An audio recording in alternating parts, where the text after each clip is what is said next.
So tonight's dinner includes Lisa's Heart Attack Mac, and it's a baked version of macaroni and cheese that I've had a few times before, and it is absolutely fantastic. Having it with some mustard greens and a chicken breast tonight, but really the highlight for me is, of course, the Heart Attack Mac. So let's dig into that. It's still piping hot from the oven. We've allowed it to cool down a little bit so that it's manageable and we can slice it and eat it, which I'm going to do right now. This is kind of a very high horsepower macaroni and cheese, so you can't just scoop into it like you do with macaroni and cheese that you make on the stove top.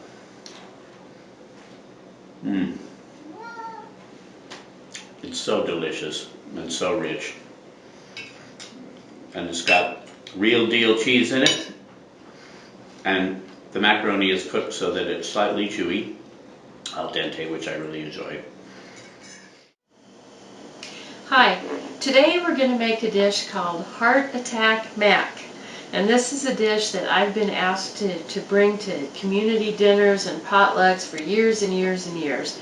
And I learned to make this from my grandmother, who made it in the 30s and the 40s, particularly after the Depression, and then again after World War II. And there's some issues in there with rationing and things like that that made these kind of dishes not feasible to be prepared. But she first made it in the 30s, and then later on I grew up with this. It's probably why I had to go on a diet after that. But we use cheddar cheese, the real deal, no American or processed cheese. We use real butter. This is Amish butter that we get here locally.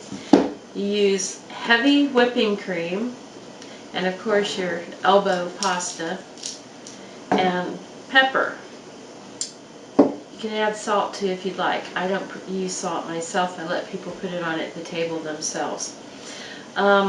So we have 4 cups of water boiling right now on the stove. The 4 cups of water boiling, I'm going to add just a pinch of salt to the water. I use coarse ground sea salt. And then just a dash of oil, and I use olive oil. And that was coming out really in a trickle. That's why I didn't pour as much as it looked like I probably did. And since the water is boiling, we're going to go ahead and add 2 cups of the elbow macaroni. And you want to add that to the boiling water. You don't want to put it in before it's boiling. Kind of stir that there. And we're going to let that cook until it's not all the way cooked, and not exactly how you would eat it either if you were making a dish to eat right away, al dente. You wouldn't want to do that. You want it just a little bit undercooked if you can. If not, that's okay. But the reason is it's going to cook further in the oven when we bake the macaroni and cheese.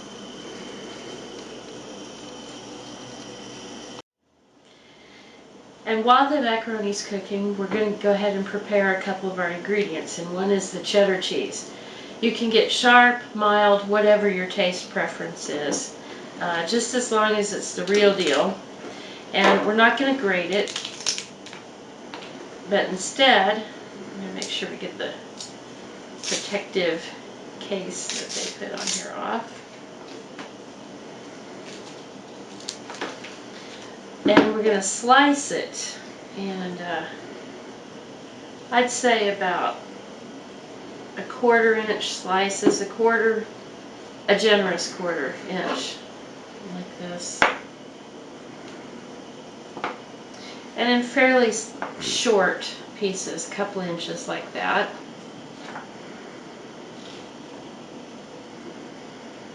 So you want to just cut all your cheese up into pieces like that.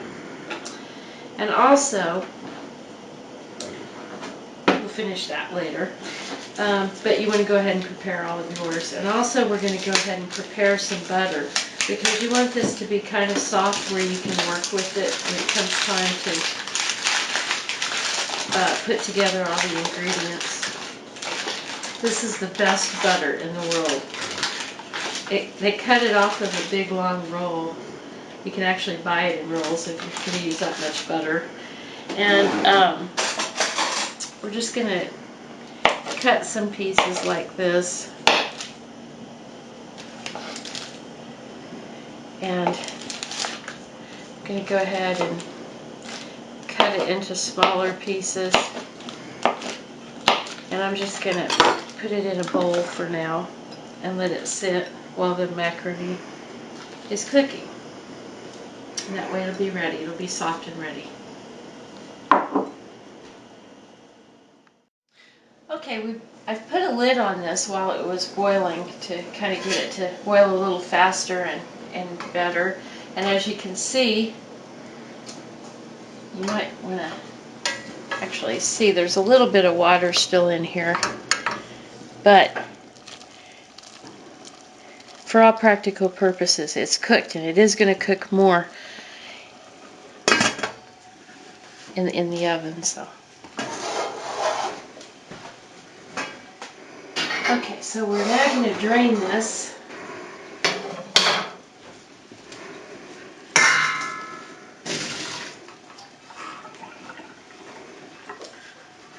Of course, I forgot my spoon, so.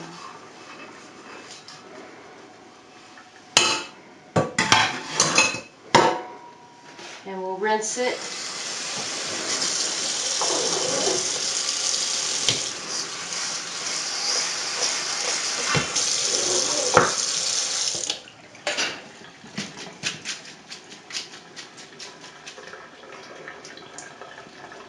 And then you might want to put a plate or something underneath your colander. Move it over here and we'll start putting it together.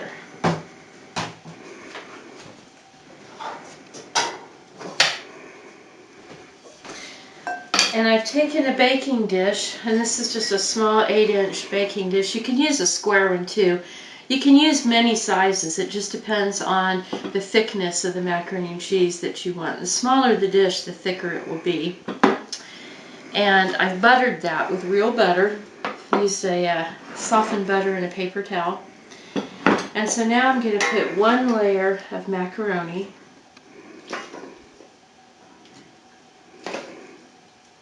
And just enough that it covers the bottom here.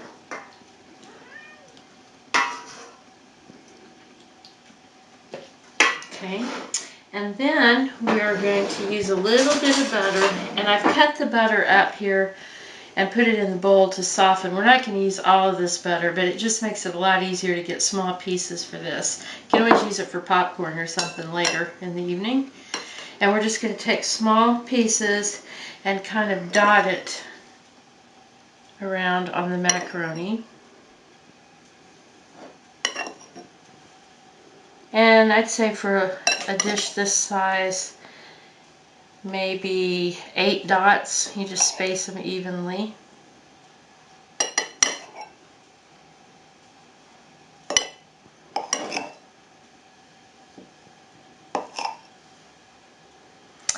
And then you start with your cheese and you layer it.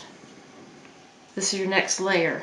Your first layer was the pasta, the second layer was the butter, and now the cheese. And you put it on top. You don't have to get them right up next to each other, but pretty close like this. And you cover the pasta. And you can, if you have little smaller pieces, you know, they fill in spots like that. And then you take your heavy whipping cream, and this is the part where you don't measure it. You just have to go by looks. And you pour this in. Don't put it right in the middle because it'll start messing everything up. But you pour this in until you can just barely see it. You can see that it's sitting in there on the edges. You don't want it swimming, you don't want it too full, but you can just barely see it. Then you do your next layer of, let me back up there. Let's not forget this, fresh ground pepper on top of that. Now you add your next layer.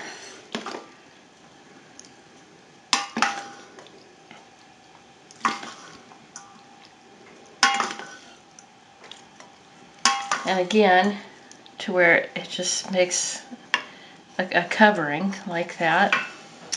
And you do the same thing again. Put your butter. Oops. It's starting to really melt there because it's feeling the heat of the pasta. This one I'm going to put about 6 on.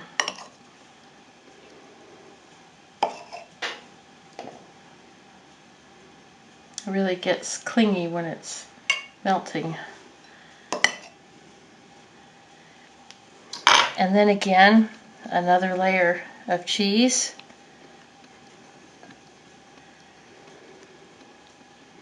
Doesn't have to get entirely covered, but covered fairly well.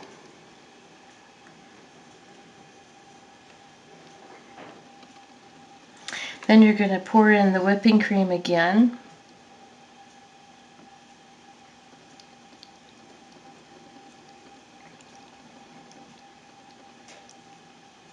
And I can just see it now on the edges, all around the edges.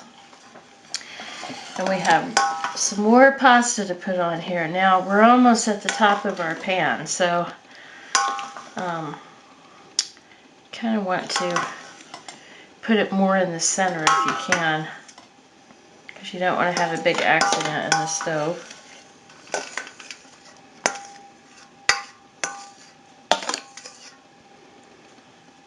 Here's your last layer. I'm going to put some more butter.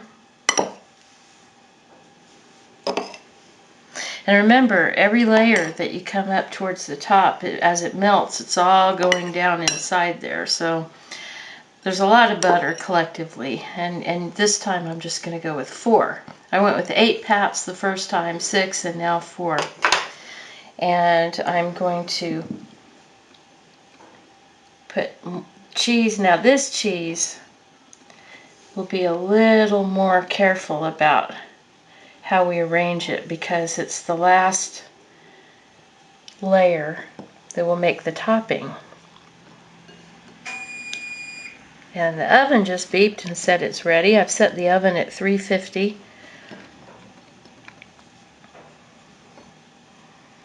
Okay, and now this time I am going to pour the cream from the top and right in the center, but very sparingly, because you don't want this to really overflow in the oven very much. Now, you can see it at the edges. You can see all the way around. And now we're going to take the pepper mill and put some fresh ground pepper on the top.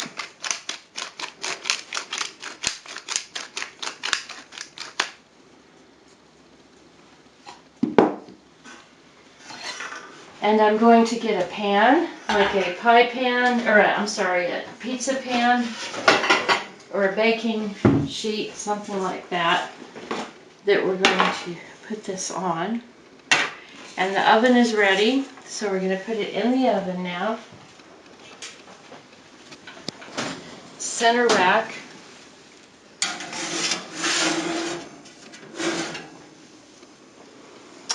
And we're going to come back and check it in about 15 minutes. Usually takes about a half hour or so, but we're going to check it at 15-minute intervals. 15 minutes, I should say, first, and then we'll come back and just keep checking it. And when it starts bubbling over, the cheese is all melted and it starts getting brown on the very edges, that's when it's ready. So we'll be back in 15 minutes. Well, it's been 15 minutes now, and we're going to check the macaroni and cheese. And you can see that the cheese has melted at this point all over the top. You can see the shape of the macaroni, so you know that it's melted. I can also tell that it's starting to harden now through the cooking. So we're going to go ahead and put it back in, and we're going to come back in another 15 minutes.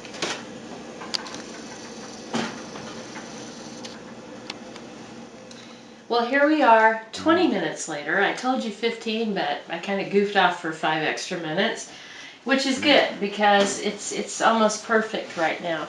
We're going to pull it out and see. There's a little drippage right there. That's why you want to sit it on a pizza pan or a baking sheet. And you can see it bubbling around the edges. The butter is bubbling and not the whipped cream, and that's a really good sign. It means the whipped cream has cooked into the pasta. You can see the cheese is browning. It's got some brown points there. So it's actually perfect right now to take out, which we're going to do. And I'm going to set it up here for now, but it needs to be probably on a cooling rack, which I will do in a second. And it's still sizzling and bubbling and smelling really good. We're going to let this sit for at least 15 minutes before you want to cut into it. If you cut into it now, it's going to fall apart. And also, it's still cooking. All that bubbling that you see going on, it's still cooking. And that's what we want it to do. Cook without browning anymore and burning anything. It cooks within itself. So I'm going to go ahead and make the other things that John and I are having for dinner tonight and let this sit. And when I'm ready to cut it open, well, then we'll be back and show you what it looks like as a totally finished product. Well, we've completed the rest of our meal. We have almond crusted chicken breasts and mustard greens for dinner, and now we're going to add the macaroni and cheese, which is the baked version of Heart Attack Mac. I have another Heart Attack Mac I do on the stovetop. It's the same ingredients, it's just stovetop style. So we've let this sit 10 or 15 minutes after we took it out of the oven. It's much more tolerable heat-wise now, not bubbling. It's cooked more inside. And I'm going to cut it into some squares with this small spatula here. And lift it out without making too much of a mess. In fact, I'm trying to do this really nicely for everybody, so let me do it from the center. There we go. There's a good piece. Right there.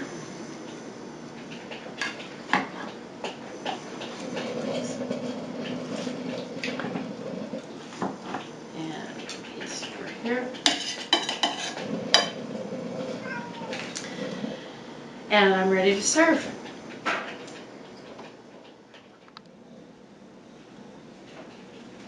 And here, sir, is your dinner.